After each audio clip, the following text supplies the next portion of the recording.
bienvenidos a esta edición especial de noticias donde les presentamos un resumen de los acontecimientos más impactantes que han marcado a Venezuela este 2024. De sabotaje a terrorismo, nuestro país comenzó el año en oscuridad. En enero se desató una ola de apagones en varios estados del país que duraron horas por supuestas fallas técnicas regionales. En el mes de mayo, por órdenes del gobierno nacional, cerraron granjas de criptomonedas, ya que según afectaban la generación de energía eléctrica, causando las fallas constantes, las cuales a pesar de esto continuaron. El madurismo ha evolucionado su narrativa oficial pasando de acusar a una iguana al sabotaje y ahora al terrorismo. Es un ataque alevoso, es un ataque lleno de venganza, es un ataque lleno de odio que proviene de las corrientes fascistas. El pasado mes de noviembre, el racionamiento eléctrico hasta de 12 horas por más de 10 días en el estado Nueva Esparta causó estragos, al punto que algunos sectores exigieron al Ejecutivo Nacional declarar emergencia. Pero al tiempo, el ministro de Interior, Justicia y Paz, Diosdado Cabello, aseguró que la responsabilidad de la situación eléctrica se debía a los presuntos saboteos de María Corina Machado, apoyada por el fundador de la compañía mercenaria Blackwater, el estadounidense Eric Prince, quien después de las elecciones presidenciales del 28 de julio levantó una campaña en redes sociales denominada Ya Casi Venezuela para recolectar fondos, supuestamente para atacar a Nicolás Maduro. And I won't go into too much detail, but Yakazi Venezuela will seek to restore democracy and normalcy in Venezuela, and there is a warrant for the arrest of Maduro, so it is legal to remove him from power. Desde que decidimos ser verdaderamente libres, soberanos e independientes, somos objetivos militares. Eso no nos quita el sueño. Primero nos va a quitar el sueño lo que diga Eric Prince, un extorsionador. Que sueñen, que sigan soñando. En simultáneo, en el mismo mes de enero, volvió el fantasma de las sanciones o medidas coercitivas unilaterales, también conocidas como ambivalentes, por su efectividad cuestionada. Durante este año, el madurismo demandó a Estados Unidos el cese inmediato de las medidas impuestas contra su gobierno, mientras renovaban licencias de crudo. El gobierno de Joe Biden reconoció que estas sanciones no lograron su objetivo, sacar del poder a Nicolás Maduro. Muy por el contrario, desencadenaron una severa crisis económica y migratoria. Queriéndonos hacer un daño, se hacen un daño ustedes. Nosotros vamos a seguir adelante, con licencia, sin licencia. Pero después de los comicios presidenciales, la Casa Blanca aplicó nuevas medidas coercitivas unilaterales, pero esta vez contra decenas de funcionarios del gobierno de Maduro por acciones antidemocráticas. Lo mismo hizo la Unión Europea y Canadá. Las recompensas por la captura de los principales actores políticos del chavismo también se mantuvo en el tapete, incluso con la posibilidad de aumentar los montos que ofrece Estados Unidos, país que eligió el pasado 5 de noviembre de nuevo a Donald Trump como presidente y este, a su vez, designó a Marco Rubio como su vicepresidente, férreo enemigo del chavismo y de los regímenes autoritarios. La respuesta del madurismo fue a través de la Asamblea Nacional con la aprobación en noviembre de una severa ley que contempla hasta 30 años de cárcel para quienes promuevan las sanciones. Y en lo económico hablamos de corrupción en las alturas, la saga de los exministros petroleros y el derrumbe del círculo íntimo de Maduro. Por cierto, nada se sabe de Tarek El Aissami. A principios de abril, la Fiscalía anunció la detención del exministro de Petróleo Tarek El Aissami, el exministro de Economía y Finanzas Simón Serpa y el empresario Samarc López, todos presuntamente implicados en un escándalo de corrupción en Petróleos de Venezuela y otras dos instituciones. El objetivo y el fin de cuentas de esta mafia encabezada por el Aissami no era otro que, como ya lo dije, destruir la economía nacional implosionar nuestra moneda, presionando el alza de valor del dólar paralelo. El senador de Estados Unidos, Marco Rubio, argumentó que las detenciones eran un intento de limpiar la imagen del presidente Nicolás Maduro antes de las elecciones del 28 de julio. Sin embargo, los escándalos relacionados con la industria petrolera no terminaron allí. 6 meses después, el exministro de Energía, Pedro Tellechea, también fue puesto tras las rejas, convirtiéndose así en la 4ª persona que ha ocupado ese cargo y ha sido privada de libertad. En el caso de Tellechea, la acusación fue aún más grave. Según el Ministerio Público, facilitó información sensible de la industria petrolera a los servicios de inteligencia de Estados Unidos. El Estado venezolano condena absolutamente cualquier acción o hecho de corrupción, y no solo condena, sino que perseguirá hasta las últimas consecuencias cualquier intento de traición a la patria. En lo político, la esperanza de cambio, la frustración y la soberbia engloban el antes, durante y después de la elección presidencial del 28 de julio. Sé que esto lo recuerdan perfectamente. Por donde lo miremos, es algo histórico lo que se ha vivido en los últimos meses en Venezuela. Para muchos, enero de 2025 es decisivo. En marzo, ambas tendencias políticas ya hacían propaganda. La oposición con disimulo y el oficialismo con descaro. Estábamos en un año electoral. Al momento de la campaña oficial, la guerra de titanes, por supuesto, se intensificó. La campaña de alto presupuesto del presidente Nicolás Maduro estuvo representada por muchos espectáculos, pero también por un discurso despectivo y repetitivo contra el candidato Edmundo González Urrutia. Pero tuvo algunos errores de logística, como en la ciudad fronteriza de San Antonio del Táchira, cuando Maduro reclamó al gobernador de esa entidad, Freddy Bernal, por la poca presencia de seguidores, algo que también se observó en varios estados del país, por cierto. Y el pueblo debe decidir. ¿Ustedes quieren un presidente débil y manipulable? ¿Quieren un títere de los apellidos?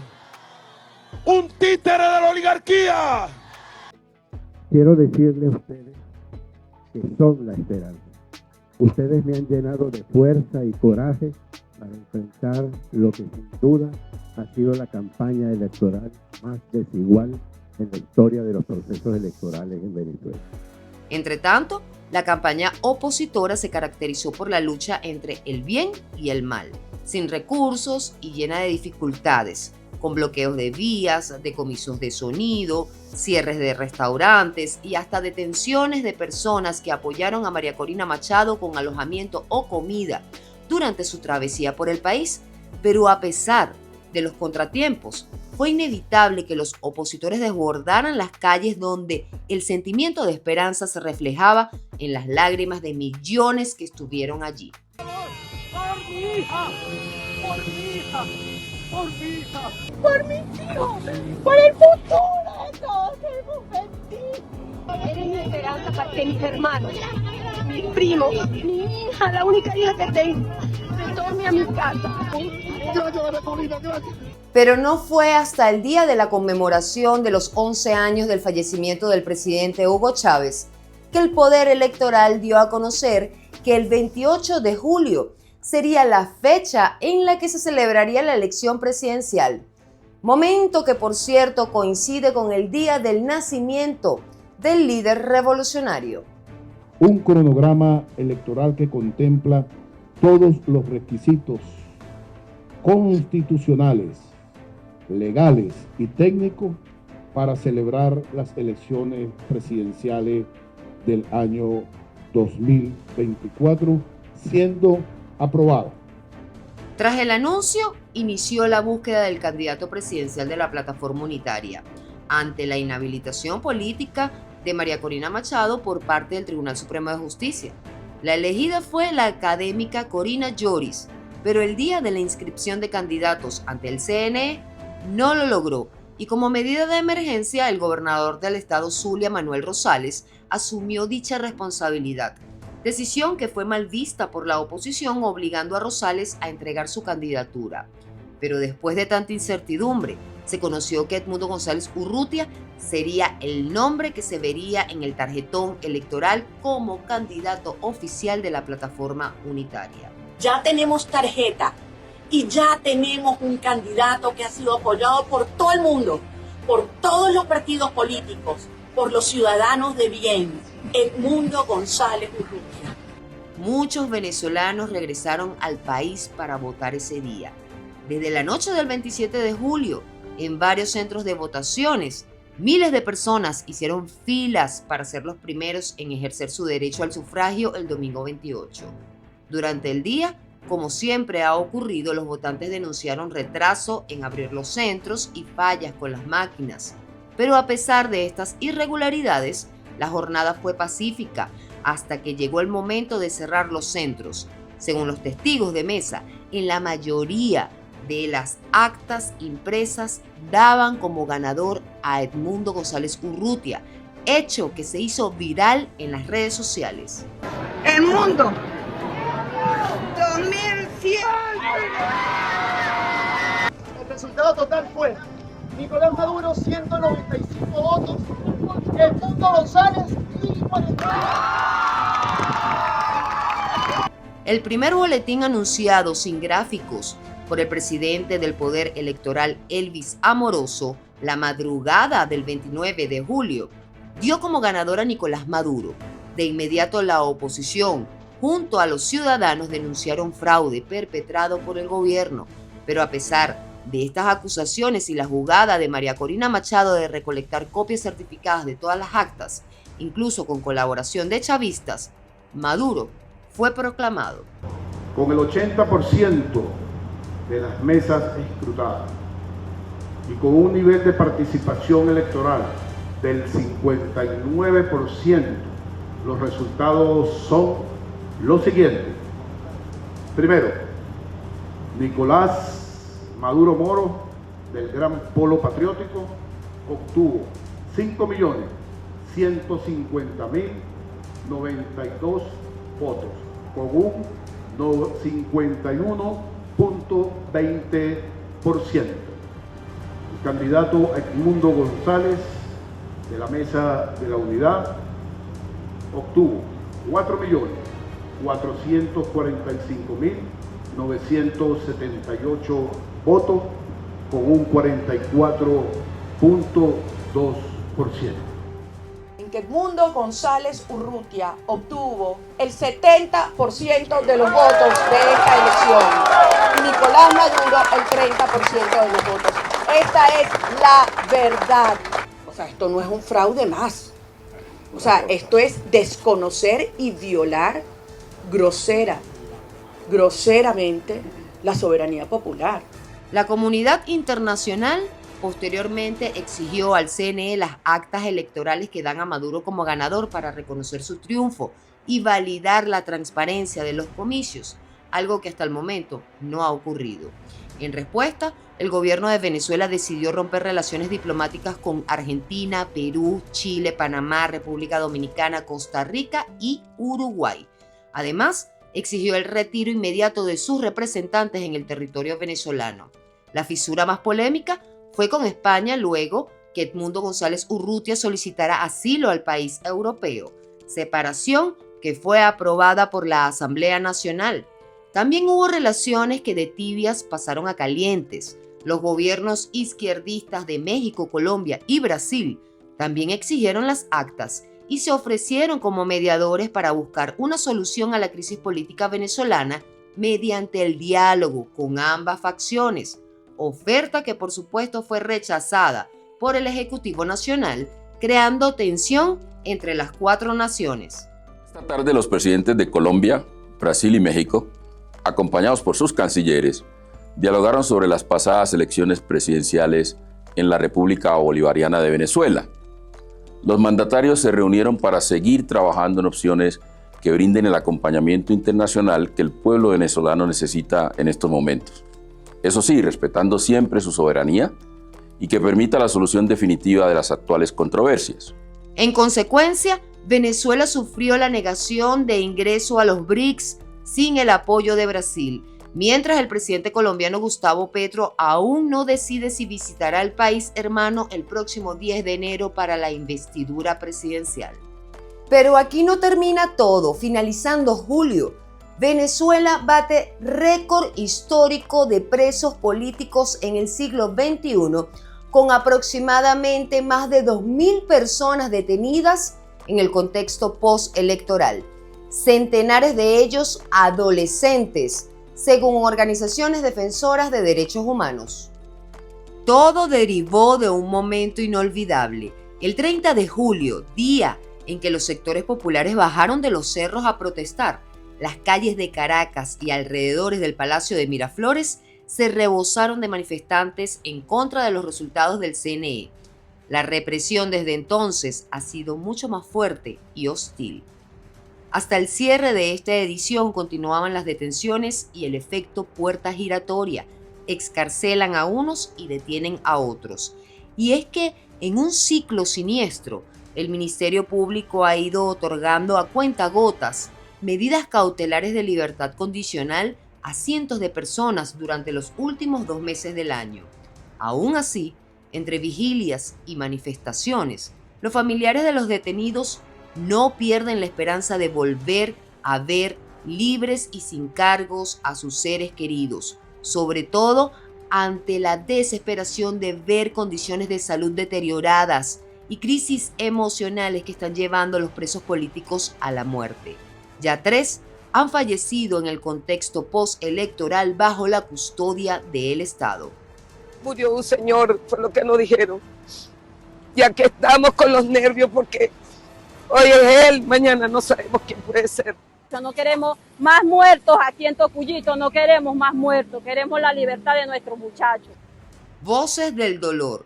A raíz de estos acontecimientos, el mundo entero comenzó a exigirle a la Corte Penal Internacional, poco antes de finalizar el 2024, que actuara de inmediato ante los presuntos crímenes de lesa humanidad que se han perpetrado en el país. Al mismo tiempo, activistas urgieron el avance de la causa Venezuela 1 para que no quede impune y aseguraron ante la Haya que las pruebas son claras, contundentes y se siguen acumulando. El mensaje es claro, ya basta de que se sigan cometiendo crímenes de lesa humanidad, ya basta de que Maduro siga subestimando a las víctimas y a los defensores de derechos humanos, ya basta de persecución política. Aquí vamos a estar hasta que se emitan las órdenes de captura. Esto llevó a que el fiscal de la CPI, Karim Khan, rompiera el silencio y reprendiera al gobierno de Maduro por la falta de implementación de medidas concretas de leyes y prácticas para proteger los derechos de los civiles, y advirtió que las investigaciones de la Fiscalía siguen en curso y están activas. And when I was in Caracas in April of this year, I also emphasized to the Venezuelan authorities the need to see impetus and real progress. And my office has been following up in relation to that. And after the elections of this year, I insisted in my communications with Venezuela and in public statements the need to protect the rights of civilians, including children, that they must be released if held for political purposes. Posteriormente, el abogado de derechos humanos de la CPI, Claudio Grossman, renunció a su cargo por considerar un fracaso injustificado de esa corte el no tomar medidas contra miembros del gobierno de Nicolás Maduro por violar derechos humanos. Otros organismos internacionales como las Naciones Unidas, la Organización de Estados Americanos y la Comisión Interamericana de Derechos Humanos han alertado progresivamente sobre el deterioro de los derechos fundamentales en Venezuela. Y si de maquinaria comunicacional hablamos, desde el mes de agosto surgieron varias amenazas de eliminar las redes sociales en el país. Nicolás Maduro le solicitó a los venezolanos el retiro voluntario, progresivo y radical de la aplicación WhatsApp. Lleno de luz este día. WhatsApp, llegaste al final. No te quiero más, WhatsApp. Por WhatsApp, a través de teléfonos, códigos Colombia, Perú, Chile y Estados Unidos, están atacando a la juventud, están atacando a los líderes sociales de los clubs, de las comunidades, de las calles, de las VC, están amenazando a su familia, a los milicianos, a las milicianas, están amenazando a los consejos comunales, a las comunas, están amenazando a artistas, deportistas. Se tiene en la lista de WhatsApp. WhatsApp le entregó la lista de Venezuela a los terroristas para que lo atacaran. Están atacando a la oficialidad y a la familia militar de Venezuela, a la oficialidad y a la Policía Nacional Bolivariana. Están atacando a toda la institucionalidad del país. Todos los 5 poderes están bajo ataque de WhatsApp. Por eso he firmado un punto de cuenta con la propuesta hecha por CONATEL, la Comisión Nacional de Telecomunicaciones, quien ha decidido sacar la red social X, antes conocida como Twitter, durante 10 días de circulación en Venezuela para que ellos presenten su recaudo. ¡Fuera X por 10 días de Venezuela! Al tercer día del anuncio, el mandatario venezolano decretó la suspensión de la red social X durante 10 días, acusando a Elon Musk de violar las normas de la antigua Twitter y supuestamente todas las leyes de Venezuela. Hasta el momento, X continúa suspendida en el país, pero Maduro también tiene en la mira a TikTok por ser presunto promotor de retos mortales. Pero todo tiene un porqué. Ya desde mayo, Maduro había pedido reforzar el sistema comunicacional interno denominado calles, redes, medios, paredes y radiobemba, para masificar sus informaciones ante el pueblo y tumbar matrices de opiniones en contra. Y así resonó la urgencia del poder popular gobernando. El madurismo propuso construir un sistema comunal electoral con consultas populares cada 3 meses. Los plebiscitos se realizaron en 3 oportunidades. El primero fue en abril, con la elección de más de 4.500 proyectos sociales que se ejecutarían en el país. Posteriormente, en agosto, se llevó a cabo la segunda elección de proyectos sociales. 3 meses después, en un intento de mejorar el acceso judicial en Venezuela, la Asamblea Nacional aprobó la Ley Orgánica de Justicia de Paz Comunal. Tras esta promulgación, se llegó a la tercera votación para escoger a los jueces de paz para la resolución de los conflictos en las comunidades, destacando la elaboración de reglamentos y estatutos dentro de las áreas territoriales. Y ahora, para el 26 de enero de 2025 se espera otra elección más para proyectos comunales. Así lo anunció Nicolás Maduro. Muchísimas gracias por acompañarme en este recorrido informativo del resumen de todos los hechos que marcaron pauta en Venezuela este 2024. Gracias por apoyar a Impacto Venezuela. Soy Mildred Manrique. No olvides visitar www.impactovenezuela.com y nuestras redes sociales @ImpactoVE. Dale me gusta al contenido y compártelo. Hasta la próxima.